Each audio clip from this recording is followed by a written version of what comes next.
Luzon Grid muling isinailalim sa red alert status mula 2 p.m. hanggang 11 p.m. Yan ang balitang tinutukan. Live ni Jasmine Gabriel Galban.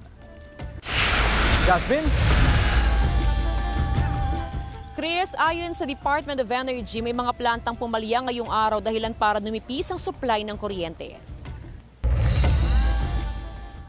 5 solar lights ay ikinabit ni Mark sa kanilang bahay. Bumili na rin siya ng rechargeable fan para magamit ng kanyang mga anak sa tuwing nawawalan ng supply ng kuryente.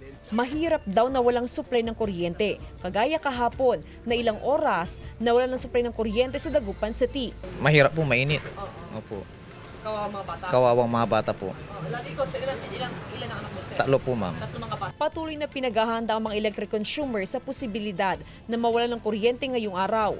Dahil na rin yan sa muling pagnipis sa supply ng kuryente.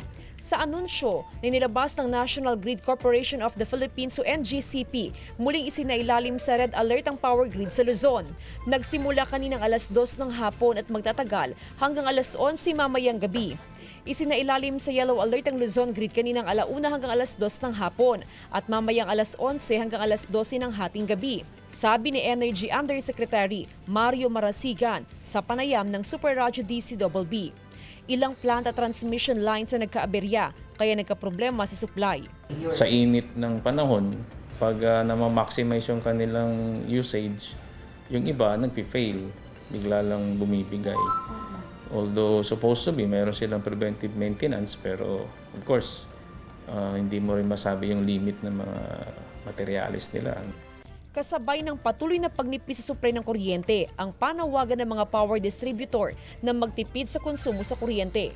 Gusto namin makatipid ng sa kuryente, lalo kung sa medyo sa gabi, may maraming solar na gamit namin, bali 4. Sa grid status update na nilabas ng DOE, nasa 13,508 ang available capacity, habang nasa 13,881 ang peak demand sa Luzon ngayong May 15. Chris, panawagan ng DECCORP, ganun din ang ibang ng ibang electric cooperatives sa probinsya ng Pangasinan na patuloy na umantabay ang mga electric consumers sa abiso nilalabas ng NGCP, ganun din ng DOE kaugnay doon sa status ng Luzon Grid. Araw-araw yung posting ng NGCP at ng DOE kaugnay sa available capacity sa Luzon Grid. Samantala, naglabas ng abiso ang NGCP kaugnay doon sa mga lugar na posibleng makaranas ng temporary power interruption simula alas 5 ng hapon hanggang alas 7 mamayang gabi. Chris? Maraming salamat, Jasmine Gabriel Galban.